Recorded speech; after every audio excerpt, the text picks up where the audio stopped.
Hello আমার মিষ্টি বন্ধুরা। রোজ সকালে তো একই রকম জলখাবার হয়, আজকে রবিবার তো আজকে জলখাবার একটু অন্যরকম হয়েছিল। আজকে হয়েছিল পরোটা আর ঘুগনি। পরোটাগুলো যেহেতু আমি ভেজেছিলাম এর জন্য একটু ব্যাকাতারা হয়ে গেছে। ঘরে এসে ঘরটা একটু গুছিয়ে নিলাম। আর আজকে আমার বাড়িতে এই দুই নতুন সদস্য এসে, এগুলোকে বেলফুলি মনে হয় বলে।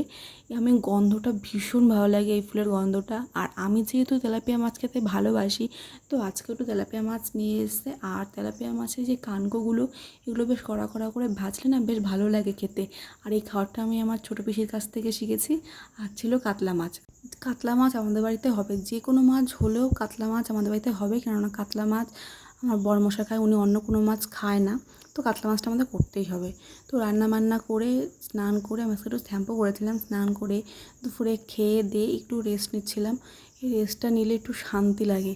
আর বিকেলবেলা আজকে একটু ছাদে গেছিলাম, অনেকদিন পরে আজকে একটু ছাদে গেলাম। আর এত গরম, পাখার নিচ থেকে ওঠাই যায় না। তো এই যে ফুলগুলোর কী নাম আমাকে একটু জানিও তো, আমি না এই ফুলগুলোর নাম জানি না। তো চলো টাটা।